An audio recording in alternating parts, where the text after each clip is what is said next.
Hey guys, and welcome back to my channel, or welcome if you are new. If you are new, my name is Leanne and I'm so glad that you're here. Before you leave, I hope that you consider subscribing to my channel. You can do that by hitting the red subscribe button. It is below, somewhere below my video. It also pops up in the corner somewhere on the video. I'm not sure which side. But all that does is make sure that YouTube lets you know when I have put up a new video. It's no cost to you. You can unsubscribe at any time. It's no like gimmick or whatever if you're new to YouTube and aren't sure how that works. Also, once you hit the subscribe button, a little bell will pop up next to it. If you hit that notification bell and hit all, that'll just make sure that YouTube actually lets you know when I post a video, because sometimes YouTube seems to just kind of do what it wants, does what YouTube just does what it wants. My goodness, that was more difficult than it should have been. But just do that to make sure that you know when I post my videos. All right, so into this What's for Dinner video, I've got 3 recipes that I'm gonna be sharing with you, and they all turned out really good. We enjoyed them, so I hope that you give them a try and enjoy them too. Let's get into the first recipe.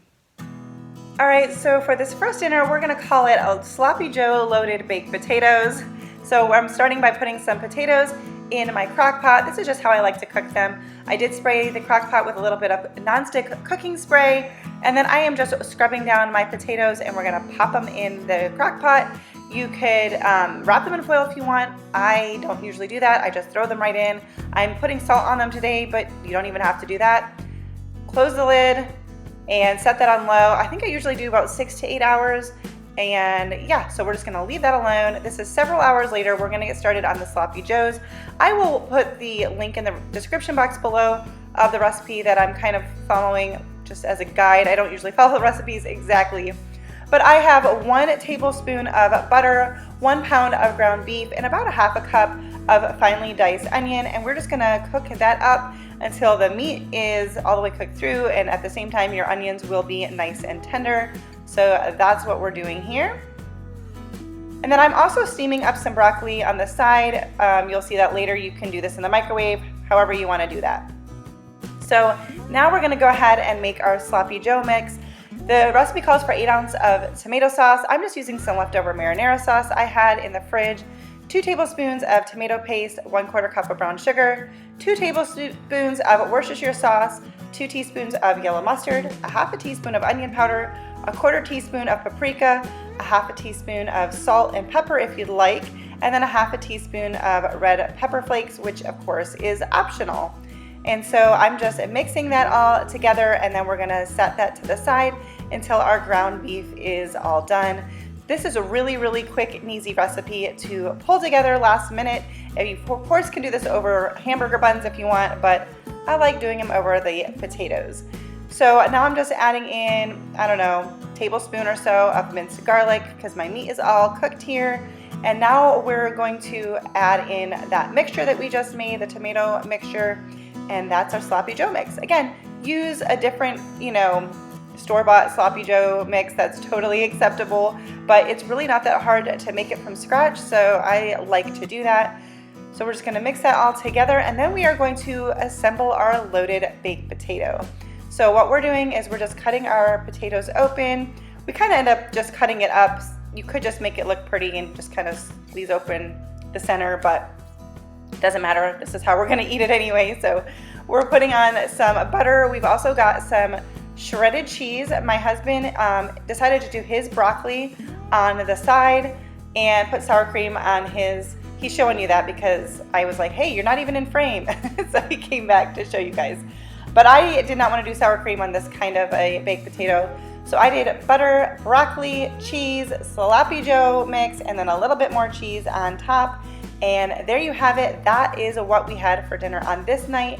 And it was absolutely delicious. Actually, I made up some more potatoes to eat the leftovers with, and both times it was really, really good. Super easy to put together, and just a nice alternative to traditional Sloppy Joes. Okay, so for this next dinner, we had some baked Parmesan chicken, and we served it over spaghetti squash.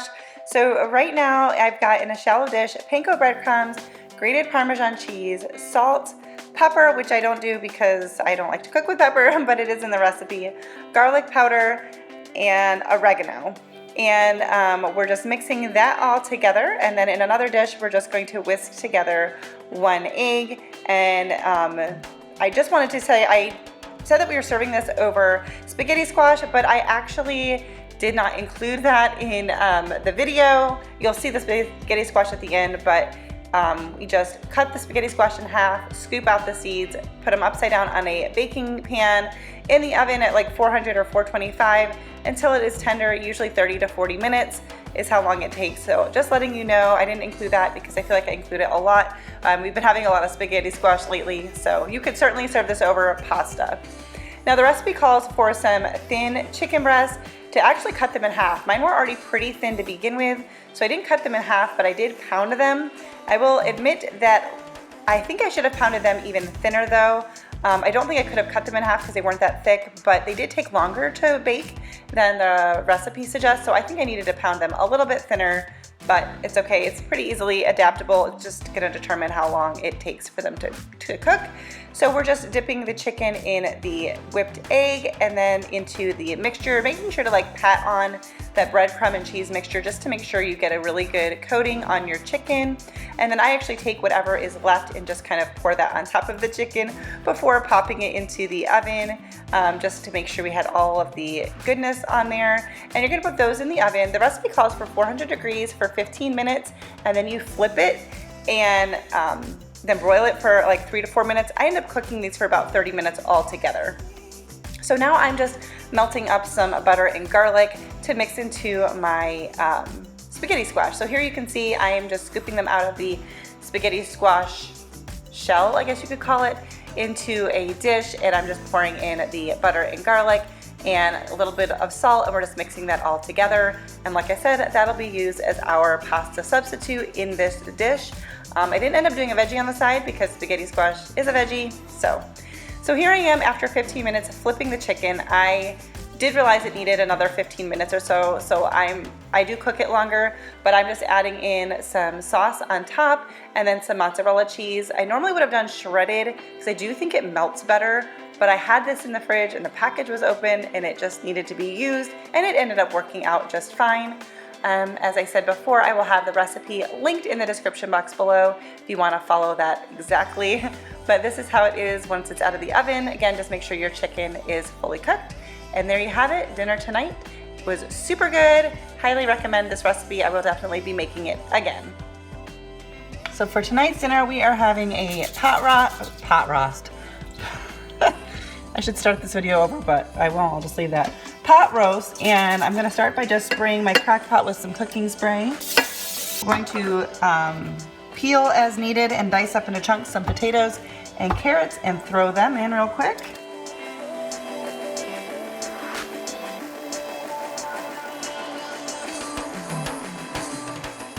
So I don't have a specific recipe for you for the pot roast, but obviously you can do whatever you want as far as the amount of vegetables. You could also just use baby carrots, so you don't have to peel them or chop them up. I personally don't care for the taste of baby carrots as much. I think they're probably soaked in something to preserve them, but you know, do what you want. It really doesn't matter. If you need to go that route, then go for it. So I have my carrots and potatoes, and then I just put up a couple chunks of onions in there and some celery. Those weren't necessarily for us to eat, they were just for flavor, so I just threw them in big chunks. We've got our pot roast on top, and then I added some salt and then some ranch seasoning mix. I do make my own, but you can certainly just use the store-bought. And then I added in, it wasn't quite enough broth, but I did add in about maybe 3/4 cup of chicken broth.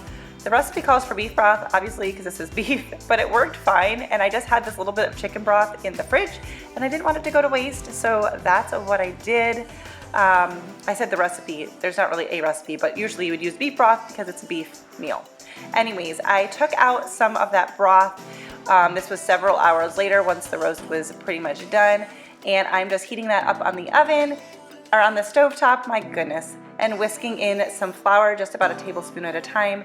I did add in a can of drained corn to the crock pot while I was doing this, and we're just doing this until this gets thickened up. We're just making some gravy, and then I just tasted it and ended up deciding to add in some salt and some garlic powder and a little bit of Worcestershire sauce. You'll see that shortly. I actually had meant to add that Worcestershire sauce in the crock pot and I had just forgotten. So I thought, well, let me just add that to the gravy for some nice flavor.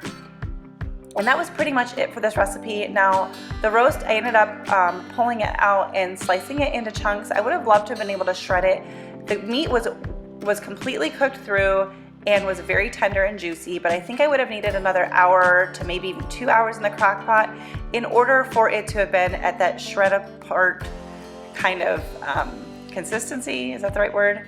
But it worked just fine this way. So there aren't really any rules to this. I will try to remember to write out my ranch seasoning mixture in the description box below because people usually do ask for that. But of course you can just buy the store-bought. And we're just finishing up making the gravy, and we'll show you what am I waiting for? Oh yeah, here's the Worcestershire sauce. Sorry, couldn't quite remember. I think I only added in maybe a teaspoon of Worcestershire sauce and maybe a teaspoon of salt and probably the same of garlic powder, half a teaspoon of garlic powder maybe.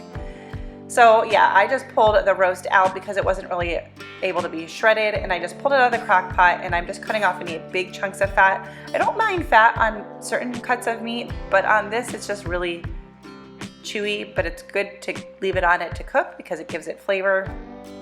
Anyways, so I'm just pulling that out to my husband's like, I'll eat that piece. But so I could just make it easier to serve is really the only point in doing this. So there you have it all mixed together. You can eat the onions or in the celery if you want. You don't have to. I just put them in there for the flavoring. And that was it for this night's dinner. This was absolutely delicious, and I'm excited to have leftovers tonight, actually. Okay, so that's gonna do it for today's video. If you liked it, don't forget to give it a thumbs up because it really does help me out. Subscribe if you have not yet done so already, and I will see you in my next video. Bye guys.